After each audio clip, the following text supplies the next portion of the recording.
So we will continue doing problems on the chapter of moment and forces. There is some problems that are repeating the same ideas we did before, so I will directly do this problem now. Try to practice with the other problems. Replace the three forces acting on the plate by a wrench. Specify the magnitude of the force and couple moment for the wrench and the force Pxy where its line of action intersects the plate. If you remember, when we talked about when we want to reduce a system to one force, I told you that sometimes in 3D, we cannot reduce the system only to one force. In this case, we will reduce it to one force and one moment parallel to the force, okay? Because look, when we were able to reduce the system to only one force, what was our case? The moment and force were perpendicular. When the moment and force are perpendicular, I can displace the force in a way to create this moment about the axis, which is perpendicular to the force. But if you have a force and a moment vector that are not perpendicular, then you can say that your moment can be divided into two parts. One that is along the force, so this is the moment along the force, and the other one that is perpendicular to the force, okay? But you should know that a force can never produce a moment about an axis that is parallel to it. It can only produce a moment about an axis perpendicular to it. So I can move the force in a way to create this moment, this one, okay? But I cannot do anything with the other component because the other component is parallel to the force. So this force can never produce this moment, okay? And this is the case here. In this problem, they want us to reduce the system of three forces into a wrench. What we mean by wrench, one force, one moment that are parallel to each other, okay? So how to deal with this in this problem? First, what do we know? We know the three forces acting on the plate.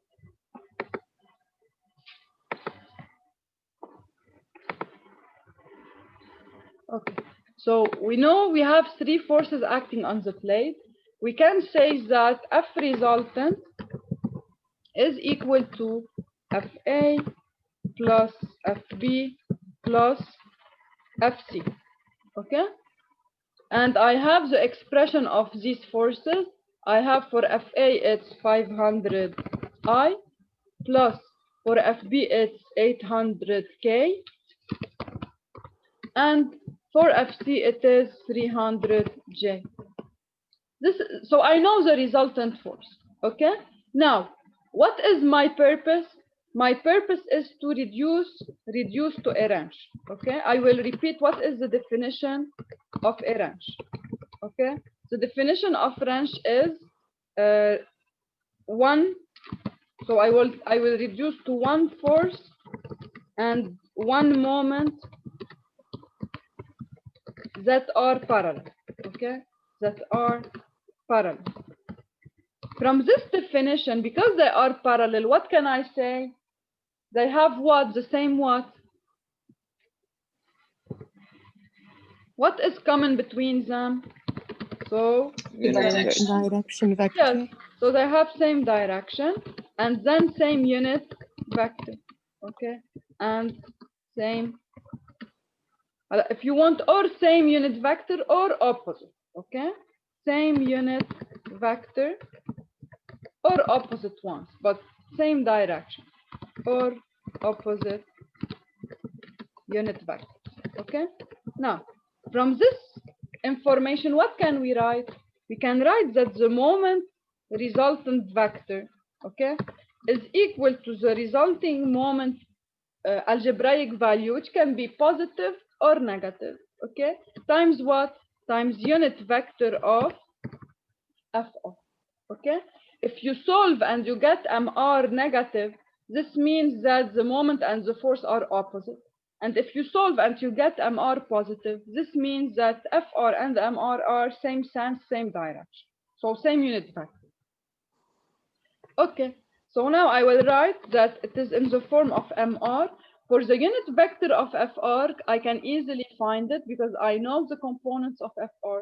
So I will replace the unit vector by 500I plus 800K plus 300J over what?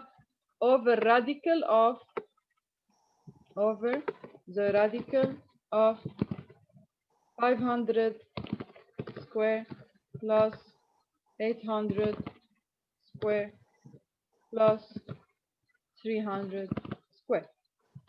Okay, now I got a first expression of the resulting moment, but I know that this resulting moment is coming from what? From the forces and couples if I have couples, but here I only have FA, FB, and FC. Okay, so if you look at the given, they told you I want to reduce at my system at point P. Okay, so I can say that the resulting moment can be also written in another way. It's equal to it's the summation of moment of forces about point P. Okay, and since I have three forces, so one applied at A, one applied at B, one applied at C, I can say that for FA, the moment is about P is PA vectorial FA, okay? And the same for FB, it's equal to PB vectorial FB and plus PC vectorial FC, okay? Now, we will see that when I write this, I end up with a vectorial equation. And a vectorial equation in 3D will allow me to solve for three unknowns. What are the three unknowns? If you look at your figure, okay, you have already two unknowns, which are X and Y. So for point P, you don't know the position XY. You want to find what should be P to have a range, okay? So the first unknown is X, the second unknown is Y, and the third unknown is MR. And now, when you develop your vectorial equation, you will end up with three equations and three unknowns. Let us do the development together. So first, for the first term, it's already developed. Okay, it's MR times 500I plus 800K plus 300J over the radical. We still need to determine the second term, PA vectorial FA plus PB vectorial FB plus PC vectorial FC. Okay, so for this, we need the coordinates of point. To start with, A is the origin, so we have as coordinates 0, 0, 0, 0 for A. For point B, as you can see here, B is on y-axis, and y of B is equal to 4. So for B, it's 0, 4, 0. And for C, we have C is on XY plane, so it has X and Y component. For X, it is 6, and for Y, it is 4. So it is, for C, it is 6, 4, 0. Okay? Now, once I know the coordinates, I can find vectors PA, PB, and PC. So I will write that this is equal to vector PA is coordinates of A minus coordinates of B. For point P, what are the coordinates? X, Y, 0, because P is on XY plane. So for P, it is X, Y, and 0. Okay? So now, here I can start for vector PA, it's X minus X I, it's minus XI, and along J I do Y of P minus Y of A, so it's YA minus YP, so it is minus Y minus YJ, and along K it is 0. So this is vector PA. Vectorial, what is vector FA? It's 500i. 500i. This is my first term. Plus PB. For PB, I have minus x along I. Minus x along I. And 4 minus y. 4 minus y along J. And along K, I don't have any term along K. Okay, so this term is vectorial FB, which is 800K, vectorial 800K. And at the end, I have the final term, which is PC vectorial FC. For PC vectorial FC, I have 6 minus x along I, 6 minus x along I, and plus 4 minus y along J, 4 minus y along J.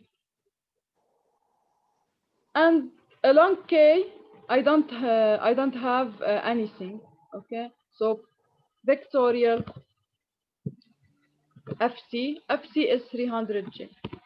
Okay, now once I do this, I should expand my relation. Okay, so what do I obtain? I have I vectorial I 0, J vectorial I minus K, and I already have a minus, so plus 500K, plus 500K,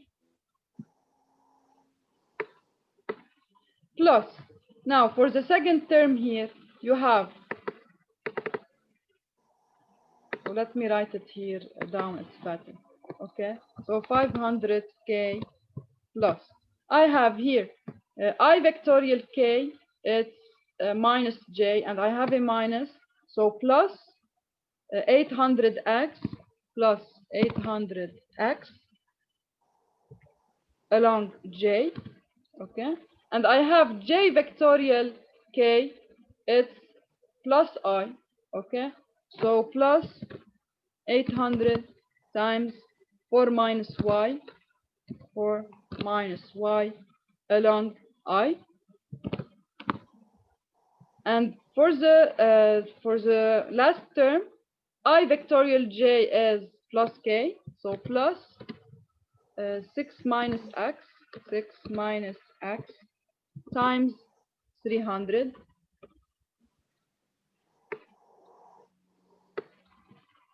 times 300. This is along K. Okay, and for the last term, I have J vectorial J, which is 0. So that's it. I am done. Okay, this is equal to what?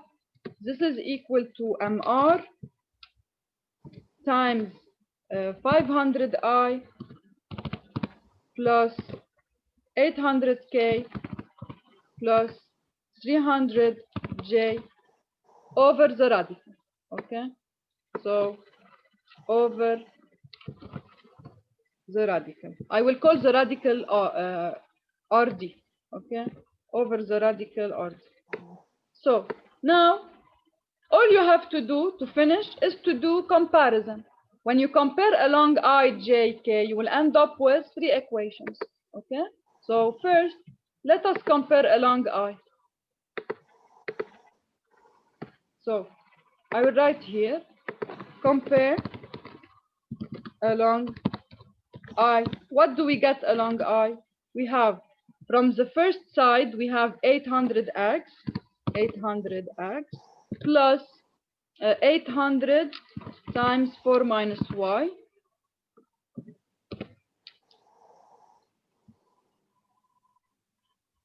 Okay.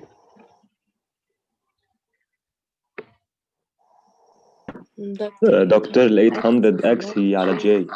لحظة. Yes, sorry. Okay. So على J صح. So we have 800 times 4 minus y from this side. This is the only component along I. And from the other side, we have MR times 500 over the radical. Okay. So this is our first equation. This is equation number 1. Okay. Now we comparison along J. What do we get along J? We have 800x. This is the first term, and we don't have anything else along J. From the other side, we have MR times 800 times the 300 over the radical. So this is equation number 2. And the third equation is along K. Okay, along K, what do we have? We have 500 plus 6 minus x times 300 equals to MR times 800 over RD. Okay, over RD. So this is equation number 3. So as you can see, yes? Isn't it 500? You have here 500K. Okay. Yes, it is. It should be. Yeah, but isn't it y when we do? Sorry, I cannot hear you. I think yes. Here, when we did 500 j vectorial ik, we should add y. Yes. So it's 500y here. I will add it here. Okay. So it is 500y. Okay. Because look here, when we did yj vectorial minus yj vectorial 500i, so you have plus 500yk. So we should add the y. Okay.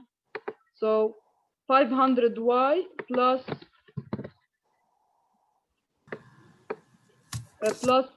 6 minus x times 300 equal to mr times 800 over r.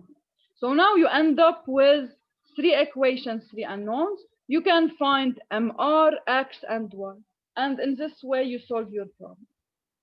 Okay? Now, any question for the method I did? Yes, doctor, I have a question. Yes. Yeah. Why the resulted moment there equals the summation of Okay, because when you want, what is your problem here? You are reducing your system to point P. Okay, what does that mean? You are replacing the 3 forces by 1 resultant force, 1 resultant moment at P. Okay, when you want to reduce to find the moment at P, what do you do in general? If you displace a force to P, you should add its moment about P. Okay, this is why the resulting moment will be equal to the summation of moment of forces about point P. Okay, and because I told you the reduction at P is a range, this means that the resulting force and the resulting moment are parallel. Okay. Okay. This is the meaning of a range. Now, we have a second method. If you don't want to do the vectorial method, here it's true that we have 3D, but the forces are relatively simple. Okay.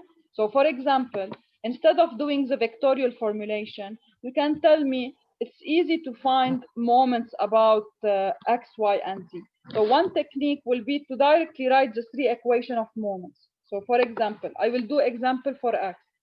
If I write sum of moment about x of my forces, it should be equal to what sum of moment about x? It should be equal to mrx, okay? The resultant moment about x. The resulting moment component about x is 500 mr over the radical. Okay, now equals to, you can directly find what is sum of moment about x, because if you look at your figure, for example, FA is parallel to x, so no moment. Okay, no moment for FA about x.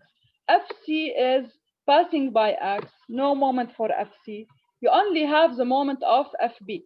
And if you do the right hand rule, you put your hand like this, upward, along F. You are looking at x-axis. Your sum will point in the positive x direction. Okay, so we will obtain again the same result we did previously, which is 800 times which distance. You should look at the distance to point P, because pay attention. Here, when I do sum of moments about X, I mean x-axis passing by which point? Sum of moment passing by P point, because I'm doing sum of moments about P. So x-axis that I consider is the x-axis passing by P, which is this one here. So this is x passing by P. Okay. What is the distance between FB and this axis? It's this one. This distance is simply 4 minus y. Okay, so it's 800 times 4 minus y. So we obtained again the same relation by comparing along up. Okay, now you can try to do yourself the same thing about y and z, and you will get the same equation we did into the vectorial formulation. So sometimes if the forces are simple, you can use directly without using vectorial product. You can directly say what are sum of forces about x, what are sum of forces about y, etc. But when you have an inclined force, it will be more complex in this case. So it's easier to do the vectorial formulation. Okay? Any question on this?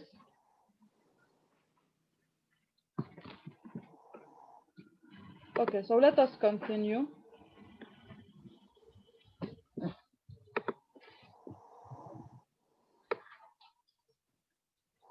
Now we will start to do problem on distributed forces. Okay?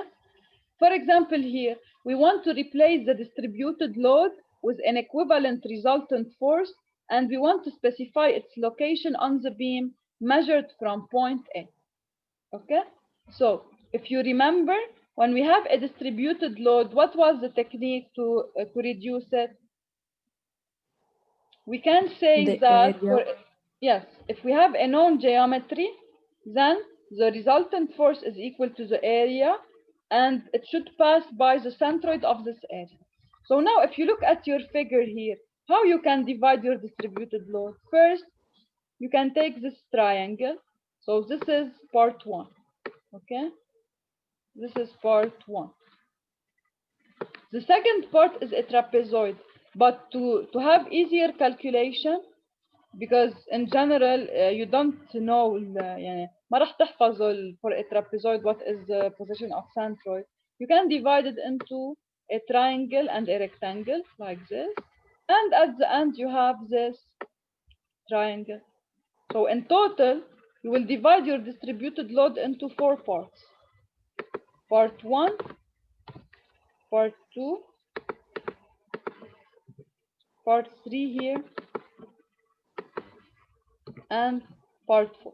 Okay, and for each part you should calculate the resultant force and the point of application. I will start by the resultant force. Okay, you know that for a distributed load the resultant force represents the area under the distributed load. Okay, so area 1 is what? It's the area of a triangle, so it's 15 times 3 over 2. 15 times 3 over 2 plus for the second part 2, so this is just FR1. FR2 is equal to area of part 2 is equal to, now for this triangle you need to find what is the height here, this one. Okay, this height is equal to what? It's equal to 15 minus what? Minus 10. Okay, so I can say that for A2 it is 15 minus 10 times, what is the this length here? It's 3. So times 3 over 2. Okay, so this is for FR2. Now for FR3 it's equal to area of part 3. This part 3 is a rectangle, and the area is simply equal to the height, which is 10, times the width, which is 3. Okay, so I have equals to 10 times 3. And for the final force, FR4, it is equal to the area of part 4, which is the area of a triangle. This area is 10 times 3 over 2. So 10 times 3 over 2. Okay. Now, we already found the component of each resultant force.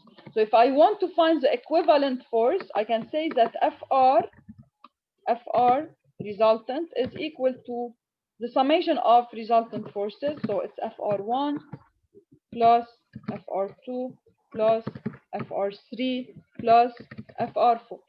Okay. Now, in order, what they asked for is replace the distributed load with one resultant force and specify its location from point A. Okay, this was the question. In order to do this, always when they ask you to replace by one force, the method is the following. The first step, you find the resultant force. The second step, you select any point on the beam and you say, I want to find what is the resulting couple about this point. Okay, so here, for example, the easiest point to choose is the beginning of the beam. If I choose the beginning of the beam and I say this is point O.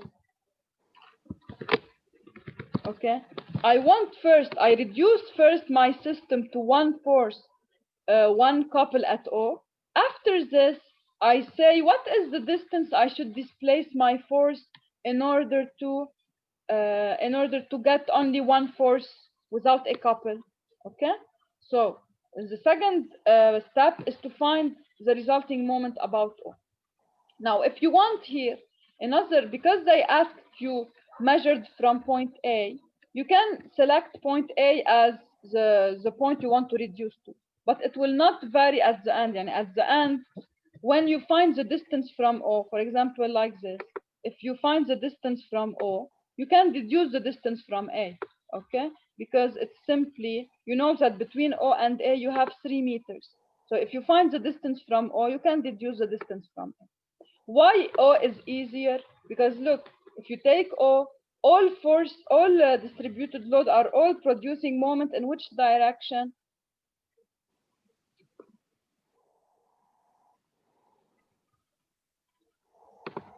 Clockwise. Clockwise.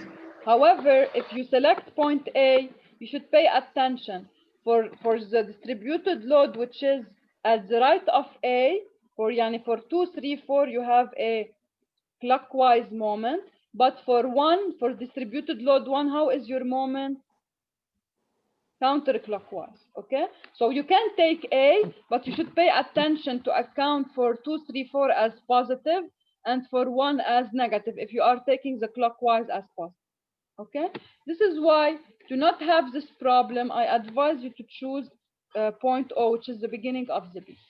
Okay, so as we said, the next step is to find the resulting moment at O. But to be able to find the resulting moment at O, what should we do first? We should determine the point of application of the 4 forces, 1, 2, 3, 4. Okay, let's start with force 1. We said that force 1 is replacing the triangular distributed load. And we have seen in the course material that if we have a triangular load, then we should take the force resultant should pass by the centroid. And the centroid for a triangle is at 2/3 from this point, from the extremity, and at 1/3 from the base. So if this is 3 meters, what will be the distance from O to this point, this one? What would be this distance? 2. 2. Okay, so for FR1, I determined the distance. It's 2 meters.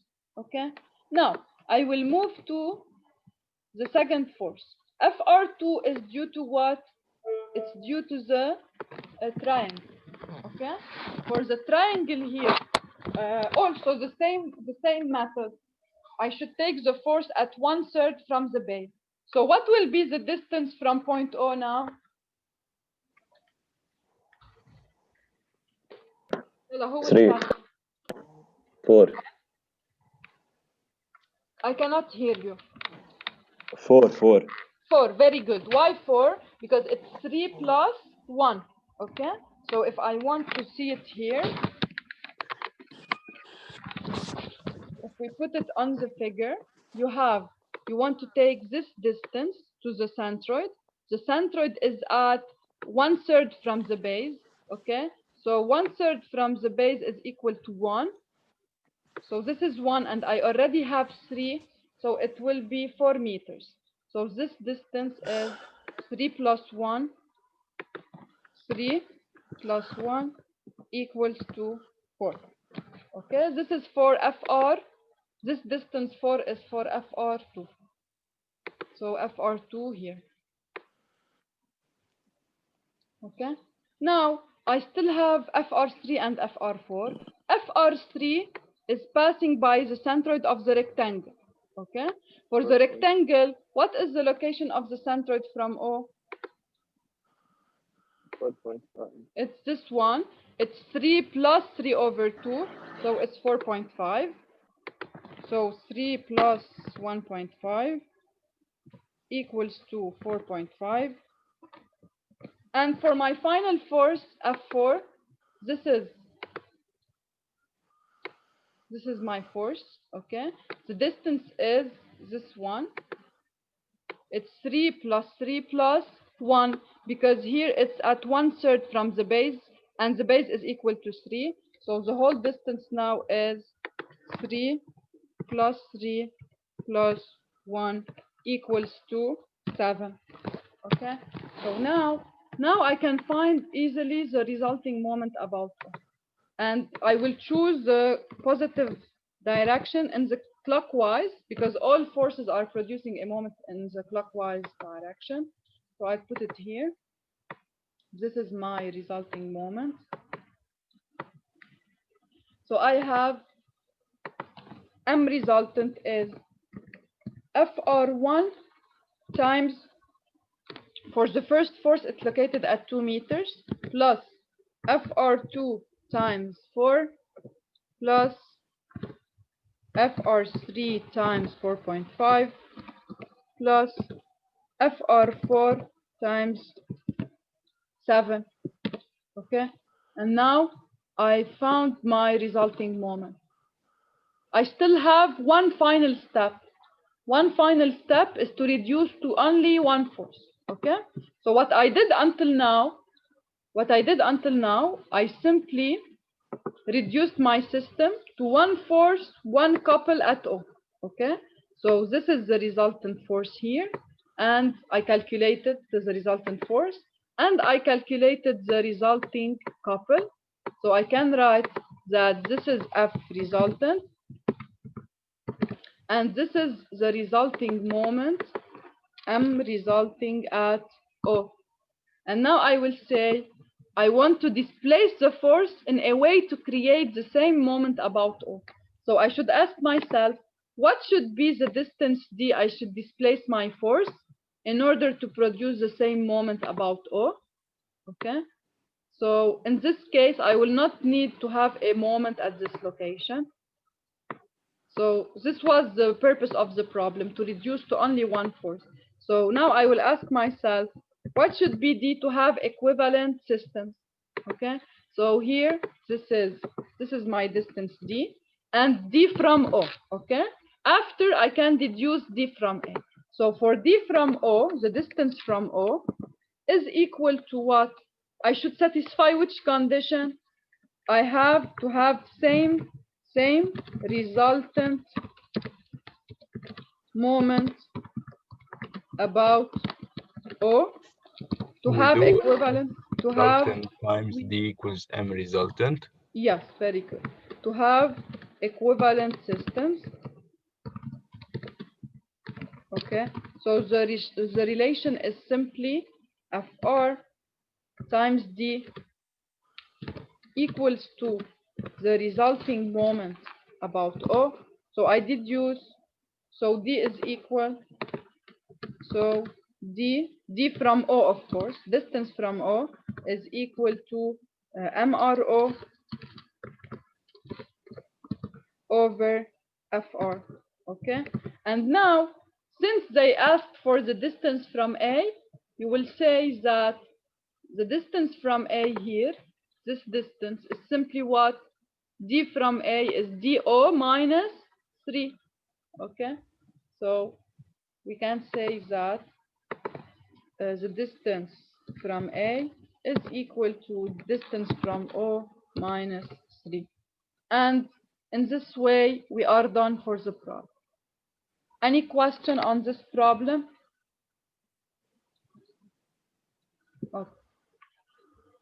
Let us continue.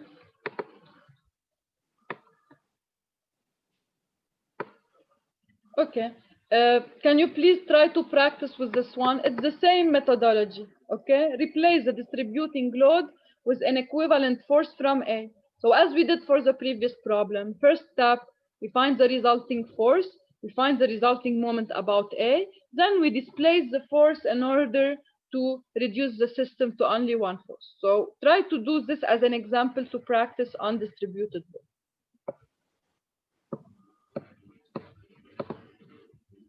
Now, for this problem, the wind pressure acting on a triangular sign is uniform. Replace this loading by an equivalent resultant force and couple moment at. So if you want here, what is different from what we have seen before is that instead of having a distributed load on a line, we have a distributed load on an area, okay?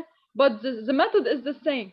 So if you have a distributed load on an area, then the force resultant will be equal to the volume instead of the area, okay? And here, look, it's very simple. Because you have constant pressure, here the pressure is 150 Pascal. The pressure is the same everywhere on my surface. So what will be your total force? F total. If you have a system on which you have a pressure, what do? You do pressure times area, yes? So because the pressure is constant.